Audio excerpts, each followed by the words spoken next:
Hello and welcome. This is Lights Out and away we go with the episode. With a Formula One podcast for fans, by fans. I'm Will, and as I look across the digital garage, as always, I'm joined by my co-driver or co-host Sam. Hello Sam, how are you? Hello Will, I'm very well, thank you. Pleasure to be back podcasting with you again. How are you?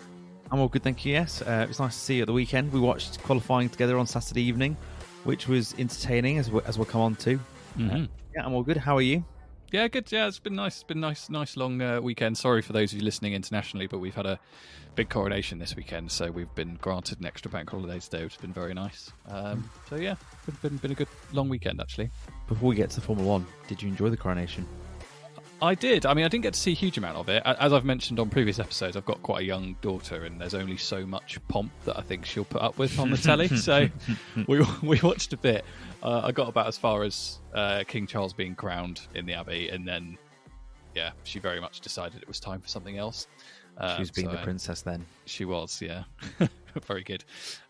So, yeah, we moved on from there. But no, I think I got to see a fair amount of it. How about you? Yes, yeah, I saw quite a lot of it. It was good. It was good to sort of take it all in. You know, once in a lifetime. Well, it probably won't be for our generation, but it was good to see something I've never seen before. And I enjoyed the coronation concert yesterday. I was watching that whilst watching the F1 race. Particular highlights would take that. They were very good at the end. But yeah, no, it was good. And yeah, we were in Miami this weekend for the return of Formula One after being in Baku the weekend before. It was quite a quick turnaround to fly from Azerbaijan all the way to the United States of America for the Miami Grand Prix. This is the second time the race has been hosted there. And so, Sam, I'll ask you my usual question. Who won the race? The inevitable Max Verstappen, Will. In the fastest car. In the fastest car, yeah. Yeah, he had a very, very good weekend. I mean, his qualifying wasn't great, but I think everybody was pretty suspicious of his ability and wary that he was going to be charging through, and that proved to be the case. He ended up winning quite comfortably in the end. Yeah, I mean, the qualifying did set up a really interesting start to the race. So for those that missed qualifying, Charles Leclerc crashed his car in the final session of qualifying when it was a top 10 shootout, and only quite a few. Everyone had done at least one lap, but I think at that point Max had not had a good lap. I think, obviously because he was he made a mistake on his first lap. Yeah, exactly. Yeah. And it really the unexpected crash really scuppered Max's plans to get pole position, but it did give us the really sort of exciting possibility of Max starting from ninth and having to sort of charge through the field. And I think a lot of the race pre-race chatter was that Checo would basically going to win the race. It was all, a lot of the chat I saw was where can Max get to? Can he get to second? Can he get to third? Can he even win the race? There wasn't much talk of him winning the race, but yes, Max charged through from ninth got to second. Within 15 laps, would you say? Yeah, 50. Yeah, within 15, he was up to second. Yeah. It was quite surprising, all that pre-race chatter about Max getting to second, because I did think to myself, like, it didn't actually turn out this way, but I thought a safety car was a relatively high likelihood event actually for this race, or a red flag, and both those things obviously are big benefits to drivers trying to chase down other ones. So yeah, I was quite surprised everybody was so expectant that Max would only make it to second. That probably says a bit about Checo and his relative kind of index of performance this season. But yeah, even without any safety cars or yellow flags or red flags, there was nothing, was there? Absolutely no kind of no coming together.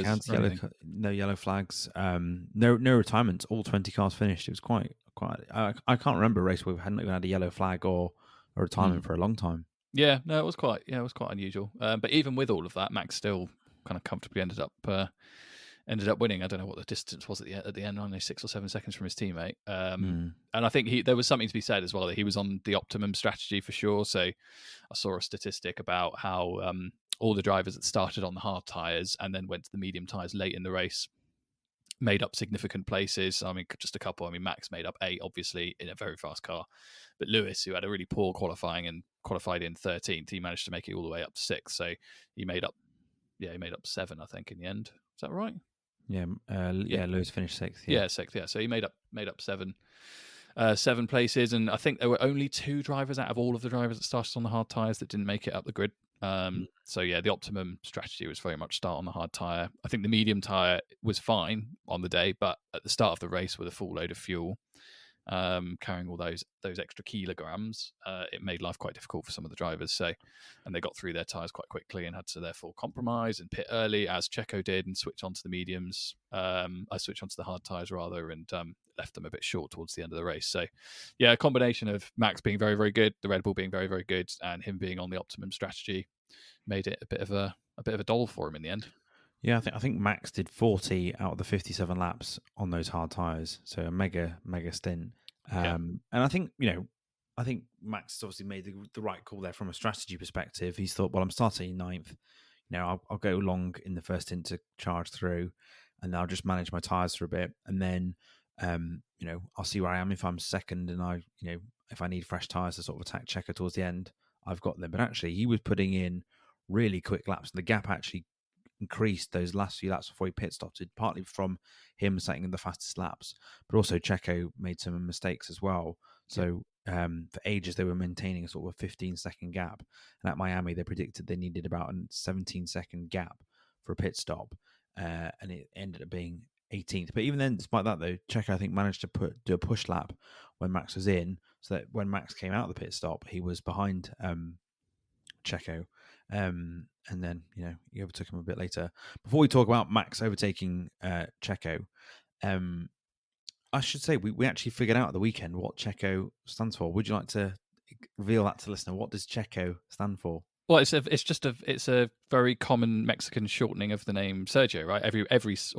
Pretty much every Sergio goes by Checo in Mexico, apparently. According to Google. Yeah, no, me neither. It was quite an interesting little Google session, wasn't it? I'm afraid we'd had quite a few beers by that point. I was struggling to remember just then when you asked. I was like, that must have been later in the evening than I thought it was. Yeah, that's why I asked you. That's because I couldn't remember. That's why I asked you. I think that's right. Yeah, but I think we should go back to the start of the race. Max is in ninth, and I think we were both hoping for it to be a real sort of like spectacle. Really, I thought it was a real sort of contest. I think we both thought that Max was going to take slightly longer than 15 laps. But what did you make of him sort of charging through from ninth through to second, or how do you sort of interpret that performance and how he delivered it? I mean, he is excellent. I think there's a real maturity to his driving the last couple of years. I mean, he wasn't rushed at all because he didn't actually have a very good start, Max. I mean, noted he was starting on the hard tyre and there's lots of drivers around him were on the medium. So you tend to lose a bit of distance right at the start of a race if you're on a harder compound because the others have just got slightly better grip, so they get off the line a bit faster. So he didn't start that well and actually lost a place into turn one, but didn't panic, didn't get super aggressive with anybody unnecessarily, just sort of waited and then sort of basically piled in as and when the chances came to him, and he just very quickly caught up with drivers in front, and the DRS was pretty powerful again in Miami. It's not dissimilar to Baku. That Red Bull, as we know, is extremely fast in a straight line as well, so with DRS I don't really remember any overtakes being particularly difficult, but I think he was quite I don't know, he struck a really good balance, I think, between sort of maturity and waiting for the right moment, and then in those moments picking the right time and being really aggressive. Like I remember a couple of moves into turn one where he was super aggressive. I can't remember who he took. He took two drivers in one corner. Oh, was that Sainz? Yeah. No. Was it Gasly? Yeah, it was Gasly and another somebody else kicking around the top 10. Anyway, he took both of them in one corner, and that was a really good aggressive. It was George. It was George. Yeah. Okay. Yeah, because George was going for Gasly, and then he cut through both of them. Yeah. And it was just a really nice move, but a really nice balance between sort of patience and aggression, because he could have got really punchy coming down the back straight that you go down as you approach the final corner before you end up coming down the main straight into turn one. Didn't, just waited, saw that they were having a little fight themselves, focusing on each other, and just fired the car up the inside into turn one and took two out. Took two straight away, and that obviously makes life a lot easier for him in terms of getting up the grid. So yeah, no, he drove a really good race. As I said, he was on definitely the better strategy, and yeah, it ended up being quite comfortable for him. I think we were texting when he was approaching Checo. We're thinking, oh, this could get good. Here we go. Let's see. And it was okay, but it wasn't Checo didn't really feel like he had a huge amount left in those tires anyway. So I don't know. I won't say he was defenseless, because he is driving exactly the same car, albeit on slightly older and harder tyres. But yeah, it was kind of interesting for the first sort of couple of corners, and then when they got to turn one, it looked like Checo kind of conceded a bit, knowing that there was only so long he could keep it behind him. So yeah, no, a very good day at the office for Max. What did you make of it? Yeah, no, I think it was a bit of a shame, really. I was sort of hoping that we'd see Max and Checo battle it out for at least a couple of laps, but actually it was only 2-3 corners, and then I felt that Checo is far too cautious going into the first corner where Max then actually overtakes him, so it gives him a lot of space, gives him a lot of room, and then makes it quite easy for Max, I think. So that was a bit of a shame. I mean, the cynic in me makes me think that Red Bull said to them, you do not properly fight each other. You don't take each other out because we cannot, we're not willing to risk that. But you got to make sure it looks like a contest, because it kind of did look a bit like a contest, but it wasn't really much. And I remember, was it last season when Max and Charles were dueling for the lead in Bahrain? That was a battle for the lead of the race that went over like 4 or 5 laps, and it was a real slugfest, and it was really, really good. And this was very, very easy and very sort of over it, blink and miss it kind of thing. Yeah, and I thought it was very interesting that Sky revealed they've been listening into the team radios, and they said that apparently Max had been briefed constantly on the gap between him and Checo when he was behind and trying to close the gap, and was constantly briefed on that, whereas Checo was not being told anything at all by the team about the gap, which I think for me tells you everything you need to know about Red Bull Racing and who they're hoping to be the next world champion. I don't think it's 50-50, and I don't think they want it to be 50-50, but they're presenting it look like it is 50-50. And I also saw, I think I saw this on Twitter, what was, so Red Bull, amazing, different league, and the way the Max cut through some of the drivers, not many of them put up a contest because they knew their battle wasn't with Max, but just the speed, it looks like that car's in a different league. It looks like they're like, Red Bull is Formula One, and everyone's sort of in their own sort of like side off feeder season. Like they don't have quite as good as cars in this other season. Like they're like, I've maybe call it like Formula 1.5, but they're all that quite a big chunk behind. But I did see, as I said, I did see this on Twitter, which was very interesting. So Fernando Alonso finished off another 3rd place. And so far, the Red Bull advantage over the next best car in each race has been Bahrain, it was 38 seconds. In Saudi Arabia, it was 20 seconds. In Australia, it was 0.1 seconds, but that was because it was a safety car finish. And then Baku, it was 21 seconds. And Miami, it was then 26 seconds, which just shows you how clear ahead they are. They're clearly a different league to the competition, and it's going to be, we're reliant now on upgrades to Mercedes, Ferrari, Aston Martin to close that gap. But I'm still confident in my prediction that Red Bull will win 21 races, and they'll only win. No, they only won't win from like a freak incident or something really random going wrong. But on Sunday, I just think they're too impressive, and I think Max as well. To cut through from 9th. I think it's only the 5th or 4th time it's ever happened in Formula 1 history where someone has won from 9th. But I think for me in the title battle, I think Max is far more stronger and is the better driver of the two of them, and I fully expect him to win the World Championship, because I don't think you see Checo have a do that to Max. I don't see Checo starting 9th and coming through the field and being first, and that was something we saw Max do several times. He won many races last season from poor qualifying positions, and I don't think we've ever seen Checo do that, and it's not good for Checo to be on pole and not capitalise that.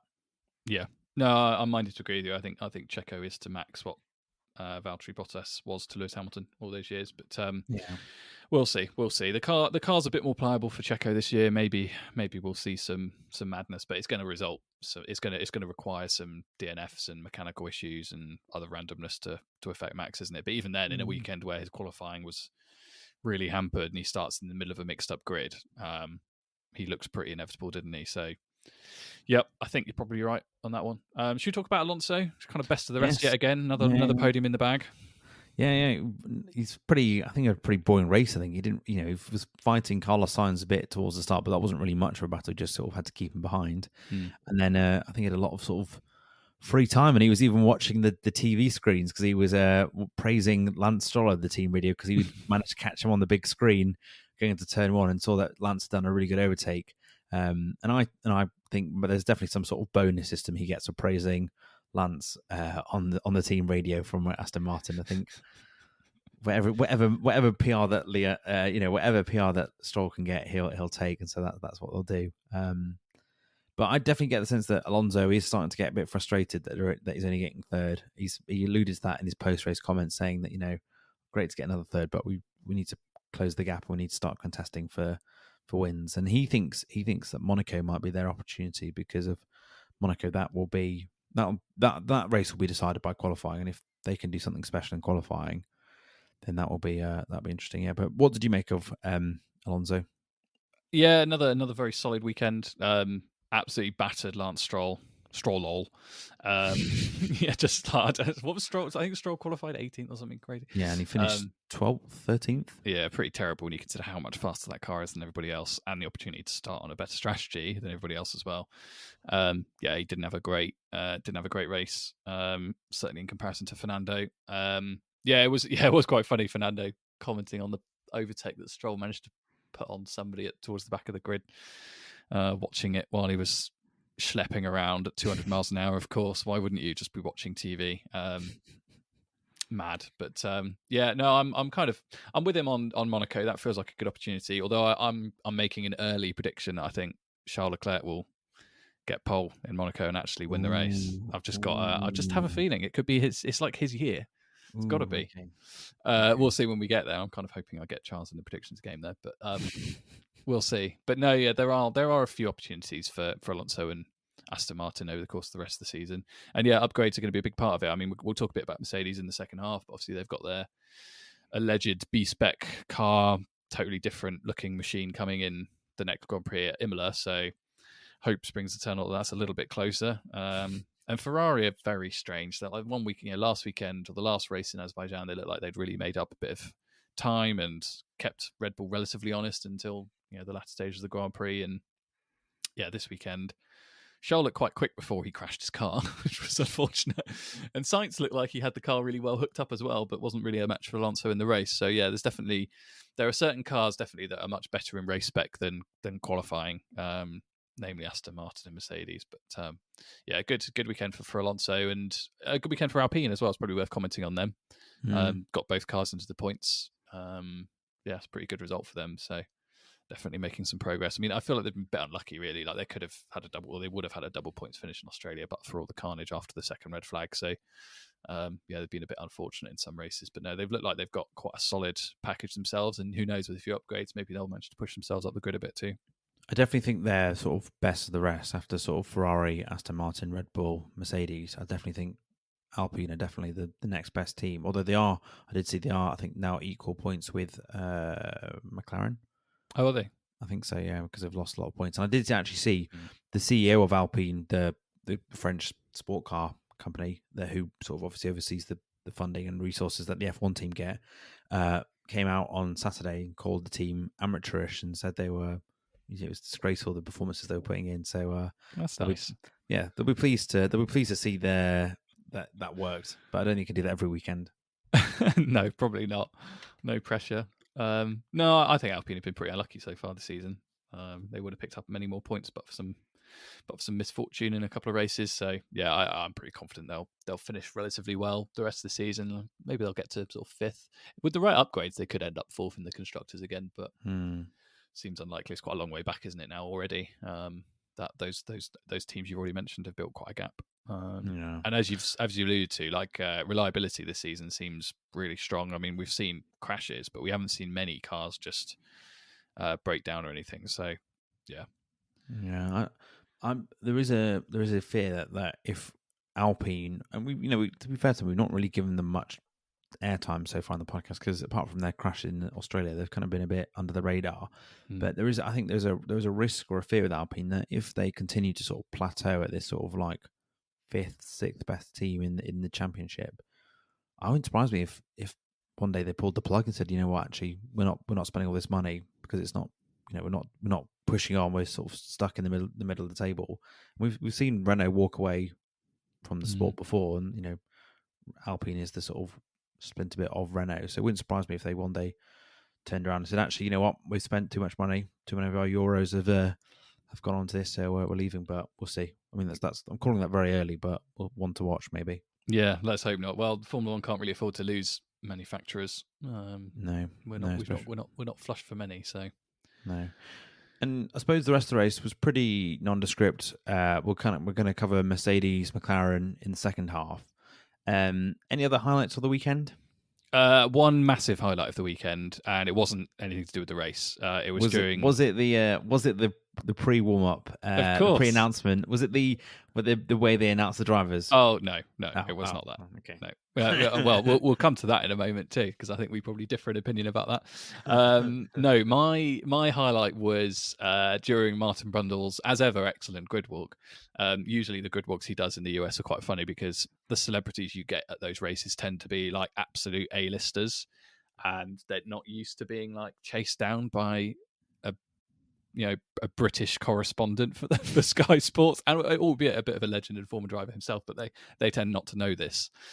So he's famous for having lots of not necessarily arguments, but for being turned down by very famous people who know or should know they can't really do that. That's part of the point of them being allowed on the grid. Anyway, he did his grid walk, and Roger Federer was there. Lovely, always a pleasure. And he was at the front of the grid in this little sort of sectioned off zone where none of the kind of correspondents were allowed to go, and he was really running out of time. And Jackie Stewart was there, absolute legend, Sir Jackie Stewart, Formula One world champion. He basically had a quick chat with Martin, realised that Martin Brundle wanted to get hold of Roger Federer for a few words, and just marched into this kind of cordoned off zone that he wasn't allowed to be in. Much to the anger of all these security staff that were like trying to argue. They were hunting him down, weren't they? I was like, oh, clearly none of these people know who Sir Jackie Stewart is, because if they did, they wouldn't even think twice about going over there and having a word with him, because he is an incredibly formidable man. And he marched over to Roger, started shouting at Roger Federer, come over here, and pulled him away from George Russell, who was there having a little handshake with him in a chat, and dragged Roger Federer over to the Sky cameras and Martin Brundle to have a few words. And it was just, I personally think basically Sky should be employing Sir Jackie Stewart to do the grid walks with Martin Brundle, and he can just go and hook all the key A-list people and bring them in for interviews. So that was my highlight. Very enjoyable. And didn't Martin Brundle say like no one messes with Jackie Stewart? Yeah, so it's got it will feature later in the podcast, but he said you can't beat up Sir Jackie Stewart. Yeah. I loved it when Martin Brundle, he walked past Tom Cruise and said, "Oh, I've been told I'm not allowed to go and speak to Tom Cruise." I feel like if he had Jackie Stewart by his side there, he would have easily sorted him out an interview. Yeah, next time, 100%. Yeah, and so now we move on to the Latifis, and the Latifis are our award for someone that's made a mistake, had a bit of a shocker over the weekend. They can be to drivers, everyone so far. The FIA have won most of anyone so far. Obviously, there were no big crashes, so that's usually an easy target. And I did really struggle to initially think of who to give my Latifi to. But before I reveal who I'm giving my Latifi to, Sam, who are you giving yours to? So before I name mine, I've got a few honourable mentions for this particular race. You love a good honourable mention, don't you? I haven't had one for a couple of weeks, but this time I was like, right, I'm going to. Yeah, this time I've got a couple. So one. This is like your short list of like, and the nominations are, and then we can put a drum roll in if you want to reveal who's actually got it. A top three, yeah. Countdown. No, I'm just clearly very easily annoyed, Will. So yeah, a few things. So one, McLaren. We'll talk about them in the second half, but they came pretty close to getting a Latifi because they had such a terrible weekend. I nearly gave one to the FIA again because Lando Norris nearly ran someone over in the pit lane for a second weekend in a row. FIA official was crossing the pit lane in the middle of the race, by the way. This wasn't like the last lap kind of carnage we had before. This was like the middle of the race, and Lando Norris comes flying in for his pit stop. Nearly runs somebody over. And then the last one, I nearly gave to Sky, but I'll talk a bit about them in a moment and why. But I'm awarding my Latifi to the race organisers of the Miami Grand Prix. Ooh, and why are you giving it to them? Two reasons. One, the track layout is rubbish. Yeah. I get that there's a limit to like what they can actually do because it's in a city and they're trying to do it around a NFL stadium. for whatever reason. But the marketing. Well, yeah, because marketing. Which we'll come to again in a minute. But yeah, the whole middle section of the circuit is just terrible. It's just really slow, and watching cars that are meant to be doing upwards of 100 miles an hour around corners, and Imola's coming up, by the way. Watch those cars go around those bends at that track, and then you'll see, oh, that's what Formula One cars are supposed to be doing. No, they had a really slow sequence of corners right in the middle of the circuit, and then one enormous straight where all the overtakes basically happened, and it was just so like, oh, God, okay, all right, oh, here we go, slow bit, and the straight, and there's an overtake, and that was basically lather, rinse, repeat every time, and it didn't make for great racing. So yeah, I think they really need to look at the layout. It's far too narrow. I know we've talked about the cars before; they're too big, they're too wide, too heavy, but given this is a new circuit, it would make sense probably for them to accommodate the current generation of cars and maybe make it a bit wider. So there's a bit more space for some actual racing. But yeah, that's one factor. But the biggest one of them all is that they clearly charge too much money for tickets, because the stands were empty for the first 3 days, basically. Yeah. Or for the first 2 days. It was, I mean, I watched a bit of practice, nobody was there. And I know it's unfair to judge Miami on other races, but I think about what we've seen at like Silverstone and Spa, even when it's chucking it down with rain, which it often does at both of those. And the practice sessions are sold out and the stands are packed out all weekend. Hundreds of thousands of people go. And yeah, every time they cut to a shot of stands, either in practice or in qualifying, and even in the race, there were a lot of empty seats.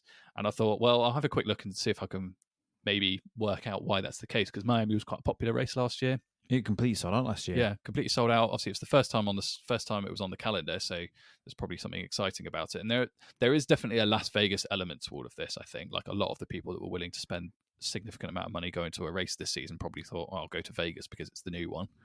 But yeah, they charge like $1,100 a ticket for Miami, and it's unbelievably expensive. And I just thought I'd have a quick look at overall ticket prices, and I haven't got a spreadsheet. I haven't got like super nerdy with this, but I had a quick look, and apparently on average, Formula One ticket prices have gone up by 56% since 2019. Now, I get there's been inflation and the sport's been massively hyped through Drive to Survive and the rest of it, but that does seem like a lot. And the difference between somewhere like Miami and some of the cheaper races, so like Hungary, you can get a ticket for less than $200 for the whole weekend. It is really quite significant, and I think they shot themselves in the foot a bit. They must have known a week before, oh yeah, we've not sold 50% of the tickets for the weekend. They must have thought, oh, let's try and do some offers and reduce the price a bit and try and coax more people to come along. But given that this was a really big statement Grand Prix for Formula One, they were really excited about having another race in the US in Miami.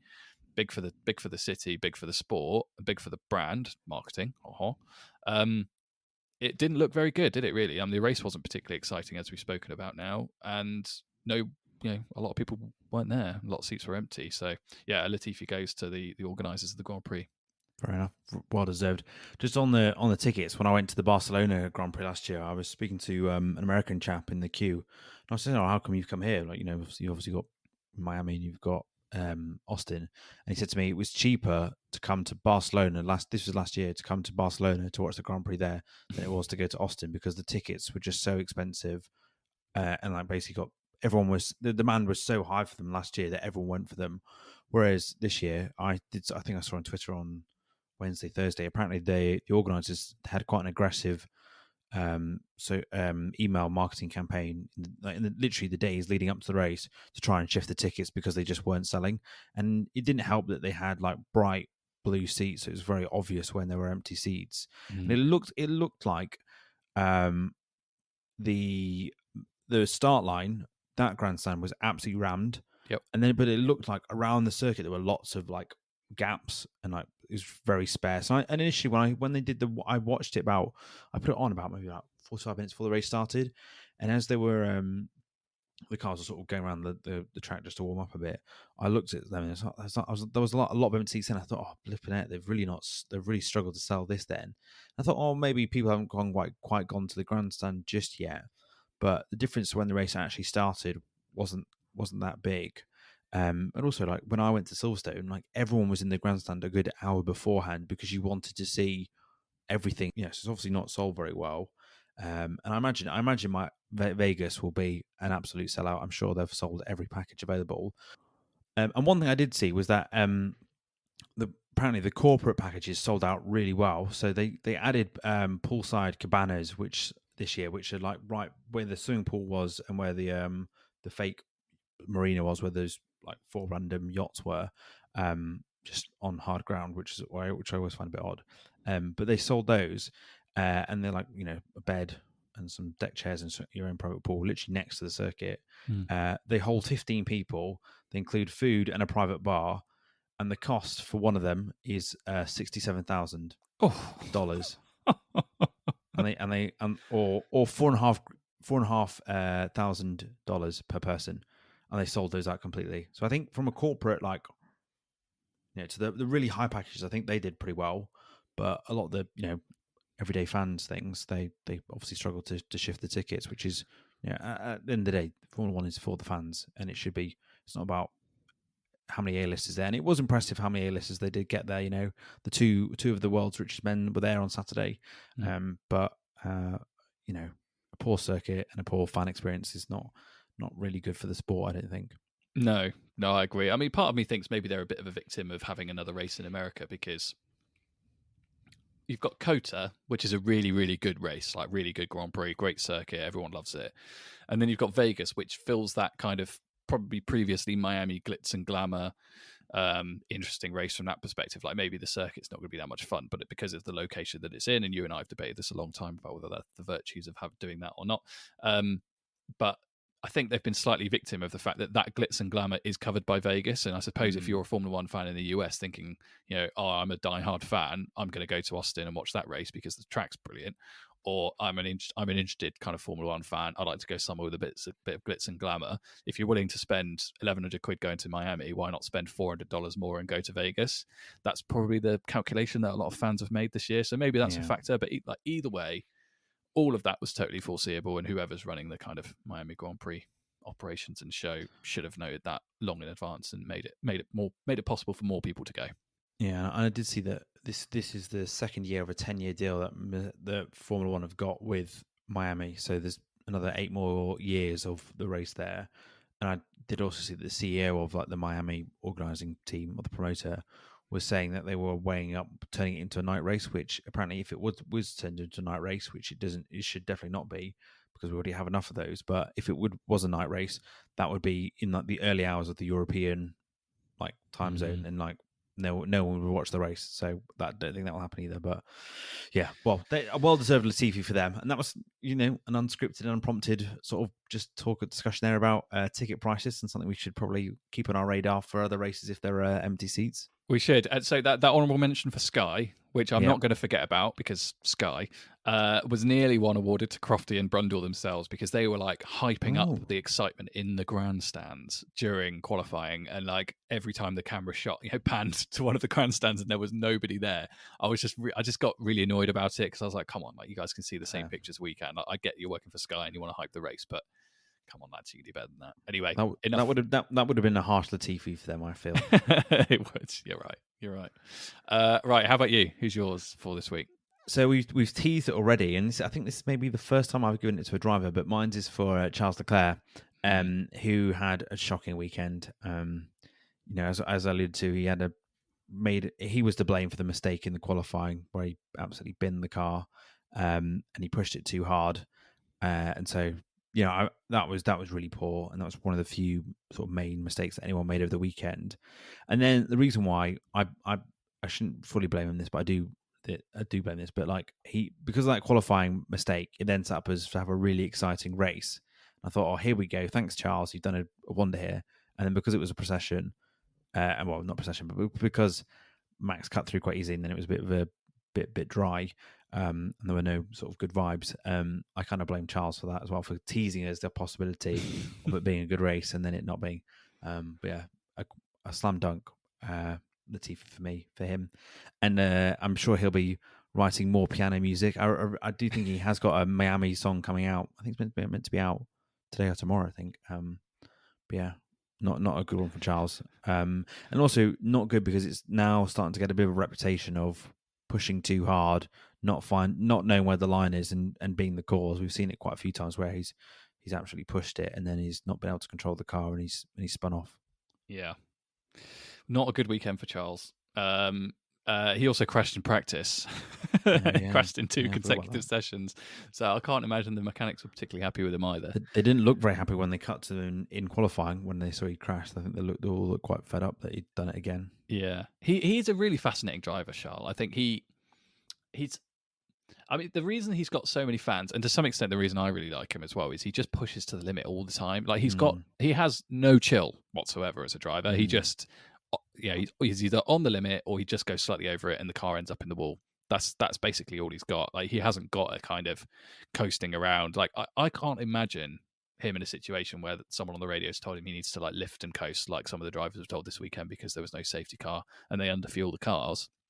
Some of them had to lift and coast to make it to the end, Red Bull included. I can't imagine that happening with Charles because he just hasn't got that mode in him, I don't think, particularly in qualifying. He just can't drive slower and stay within the limits sometimes. And I think that's both very, very exciting and means we get amazing laps like we did last time out. But also, he's quite susceptible to binning the car, unfortunately. I'd say he's where Max was about a couple of years ago, where Max was constantly making mistakes because he was pushing the car too much. I remember when he binned it at Monaco, and that was because he was trying too hard. I feel like that's where Charles is right now. He just needs to sort of mature a bit and just control the car a bit better. And you kind of need to follow that sort of development that Max has gone, because now Max is pretty reliable. Doesn't really make many driver errors and doesn't spin out like that in pressured moments where Charles has done it as well. I should also say another reason why Charles is getting Latifi is because he did really struggle in the race. He had quite a poor performance.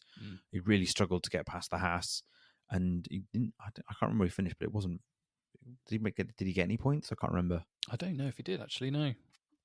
Well, anyway, it wasn't very good. So yeah, easy Latifi for Charles. And with that, we'll take a quick break.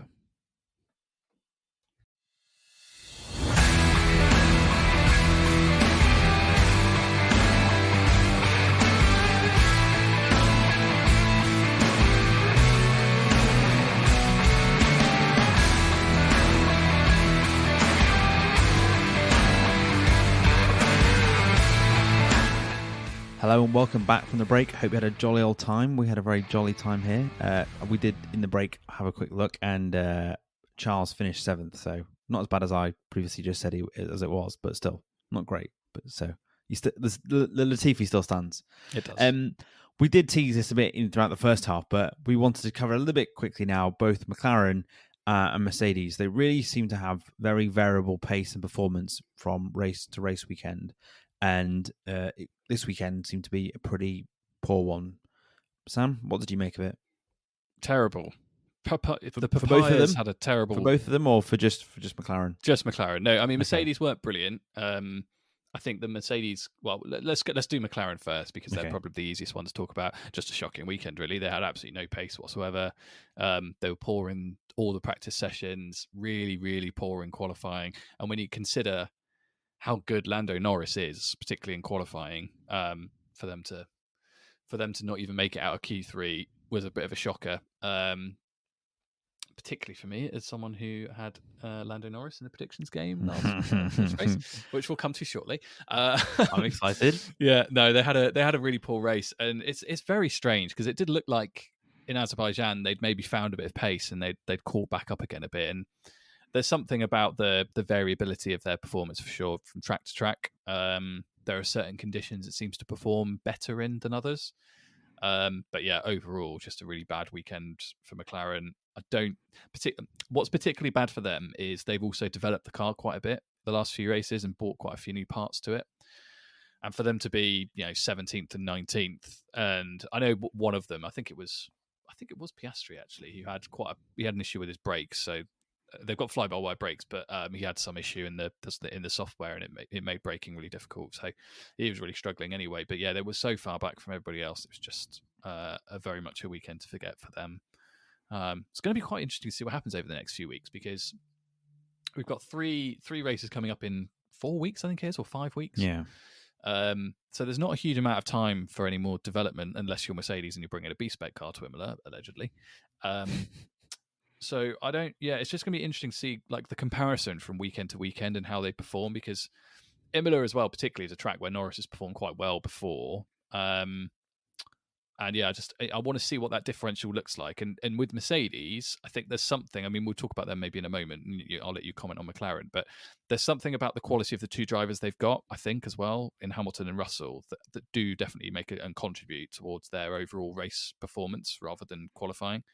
I think the car looks really difficult to hook up in qualifying, but as soon as they get it into race trim and they get those two behind the wheel and thinking about race strategy and kind of at their best, they do seem to make a good fist of it, considering how poor it seems that car is in comparison to their rivals.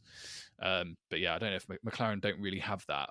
Norris is an outstanding driver, but he can't do it absolutely every weekend, and he couldn't this one. So yeah, tough weekend for the Papaya crew. What did you make of McLaren?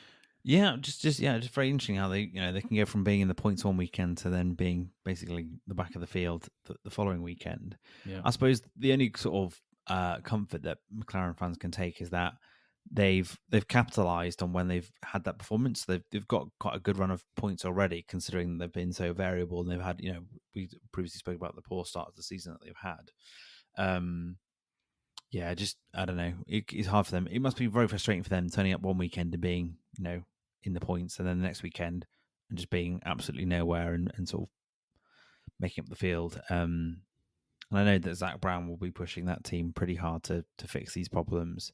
And I like you say, I don't really know what the sort of the development plans are for other teams. Really, I think the one that we know the most about is Mercedes, because there's so much they've teased that so much and so much riding on that as well. So not a good weekend for Lando and Oscar. A bit of a shame, really. But we'll see where they are in Imola. That'd be quite interesting to see if they can bounce back. And then Mercedes. I think I agree with your comments. They looked well when they in Friday practice in the first session they qualified for they finished first and second, and I text you saying, "Oh, here we go. This is now it's starting. Like this is it. This is the moment we've been waiting for." And then to have qualifying where Lewis qualifies 13th and George is middle of the park in Q3. He's not particularly great. And I was a bit at the start of the race, those first few laps, I was a bit concerned that Lewis just didn't seem up for it. I think he came on the radio and sort of saying, this doesn't feel right or something's not right. And I thought, is he just gonna call it in and be like, what, I've had enough. But he stuck at it, and I was impressed to see the way he sort of just shows his skill and racecraft really to get up from 13th to 6th. And he didn't. I don't think he looked confident in the car. The way he was sort of driving it just didn't. There were sort of a lot of times I think when he was trying to overtake Magnussen, he kind of went for the move and then pulled out several times. Yeah.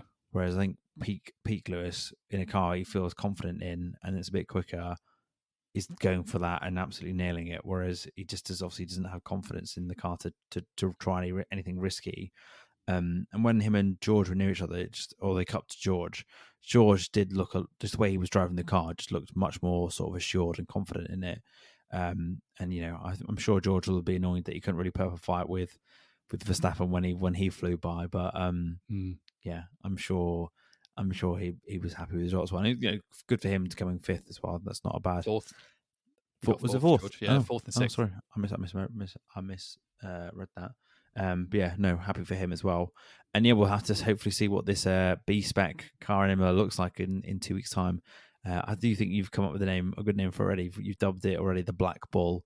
That's hopefully it is the Black Bull, and it can rocket them up the grid. And just on that, I did see an interesting comment Christian Horner made after the race, they were saying they are genuinely shocked at the gap between them and everyone else, and where have Mercedes and Ferrari gone after last season? They were getting closer to them, and he sort of thinks that they'll start to close the gap come these European races.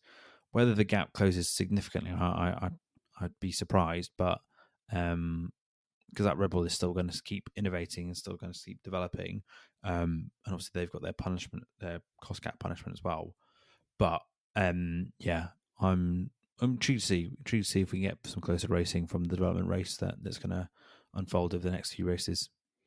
Yeah, let's hope so. No, it turned out to be not a too terrible weekend for Mercedes. I think 4th and 6th is a pretty good return for them based on their relative pace in comparison to their rivals. As I've alluded to, they've got 2 very good drivers there. So, yeah, I was getting a bit annoyed with Lewis actually in this race. I thought his comments on the radio were very defeatist. He was sort of basically thrown in the towel. And I can understand why. It must be very difficult for him to maintain a level of motivation throughout a whole season when he knows the car isn't there for him.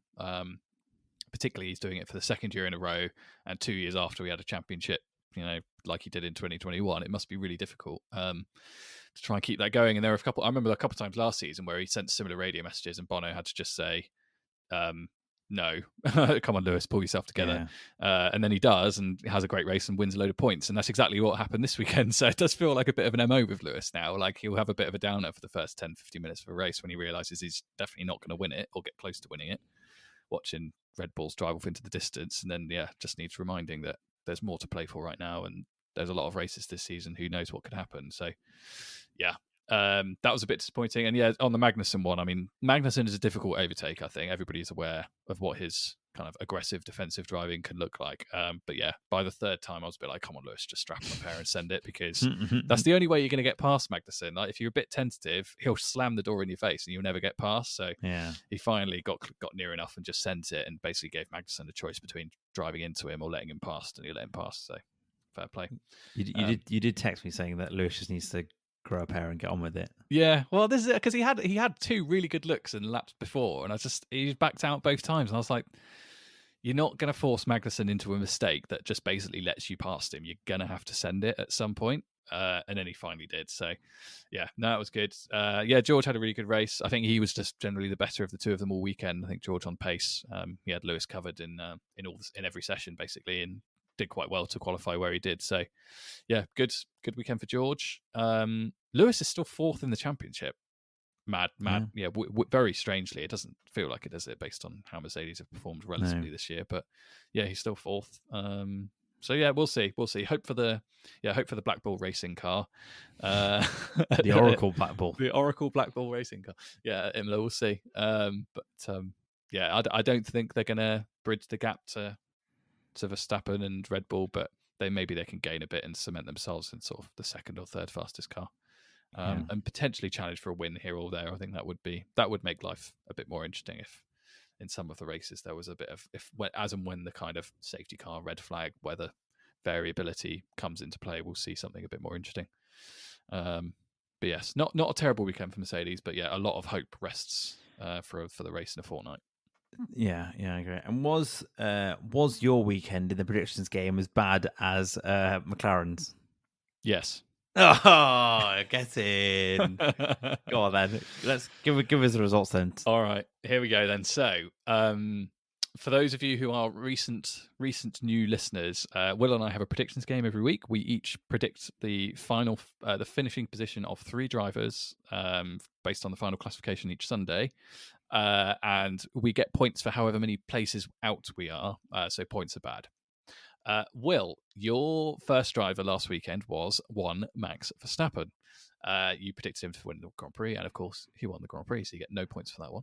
And I did say to you after qualifying, I said I'm accepting that I'll probably get 1 or 2 points from Max here after qualifying 9th. I didn't expect him to win the race, but then after the race started, within 10 minutes, I did predict him winning the race. So I'm very, very happy that came through. I mean, it is quite an easy prediction, but wasn't straightforward after qualifying. Yeah, no, it's a very well predicted win. And, thank you, Max. God. You then drew George Russell, who you predicted finish 5th, and he finished 4th. 1 place out, so 1 point there. Not bad. I'm pretty happy with that. And then you got Pierre Gasly. And you predicted him to finish 10th, and he finished 8th. So your grand total was 3 points. Very, very good. I don't think that will be beaten actually. This season? Yeah, I think 3 will be the lowest we'll get. You don't think we'll ever get a perfect weekend where you just unless you're going to draw Verstappen, Checo, and Alonso. Yeah. It doesn't seem likely, does it? It could be this week. Yeah, well, I know what we've got. I've already done the draw. So moving on to my very forgettable weekend, I drew Nico Hülkenberg, predicted him to finish 10th. He finished 15th, so I got 5 points for him. 5.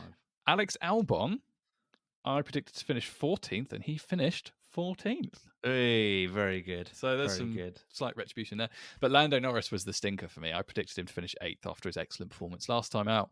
He finished 17th, which is 9 points. So I ended up on 14. So you absolutely thrashed me and took the second round. Well played. So I've got a nice, in the overall running, I've got a nice big 10-point gap, 10-point lead. 10-point lead. Ooh. Yeah. Ooh. But like, there's a lot of races. All I would say is all it takes is for one of us to get Max and for him to have a crash, and you get yourself a nice 19-point margin.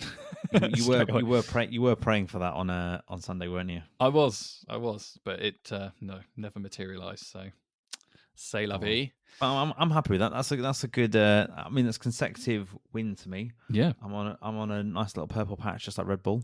You are it's a very good start. Yeah, 3 points over for 3 drivers, and it's not like you got as we've alluded to, you didn't get Verstappen, Checo, and Alonso. You got a couple of drivers in Russell and Gasly that are a bit more difficult to predict. So yeah, but very solid performance. Well done. And so we have a week off. There's no Grand Prix this weekend, and then we have Imola. So let's get our predictions in now for the Imola Grand Prix. All right. So. Your first driver is number 13, which is Valtteri Bottas. Oh. So I should say, listener, these are picked using a random number generator, and then the number corresponds to the position of the driver in the World Drivers' Championship as it stands at the moment. So what do you think for Valtteri? He had a very good weekend this weekend, didn't he? I think he's going to go 12th. Okay. All right. Then you got number 18, which is seemingly the prediction favourite, Alex Albon. Again, third time in a row. Wow. Flipping heck. Yeah, this is much harder when you've got a backfield car. Mm-hmm. I'm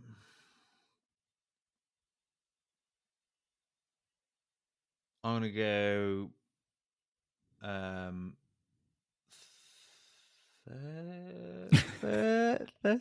13th. I'll go 13th. I thought you were going to say third then. I was about to lose it. No. Okay, 13th. All right. And then, so you got 12th, 13th. I wonder if you'll go for 14th for this drive. Isn't it a nice little... Oh, for goodness sake. I've got another back marker. No, you haven't. So you got number 4, and as I've just mentioned, 4th in the championship at the moment is one Lewis Hamilton, the GOAT. Where would you like to predict him to finish next week? I reckon he'll finish 5th. Okay. Interesting. That's quite hard. That is quite hard when you've got people that could literally finish anywhere from 20th through to like 7th. Or 8th. Yeah, the midfield teams are the absolute killer. Well, as I've alluded to from this weekend just gone. So I drew number 1, Max Verstappen. Let's go. So I've gone. Max is going to win that race first. Congratulations on 0 points. Thank you very much. I then drew. So, and we've agreed now that we can't have the same driver. Yeah. So I did a redraw, but my first draw, I got number 4, Lewis Hamilton. Oh, that's nice. But because you got him, I redrew, got number 10, which is Pierre Gasly. Gasly. And I'm going to predict Gasly. What is it? It's Imola, high speed. Not sure that AlphaTauri's up to much. You mean Alpine? Oh no, it's in Italy though, isn't it? That's there. And it's an Alpine. Oh, it's an Alpine. Oh god, yeah. What am I talking about? He's moved, Sam. Wake up.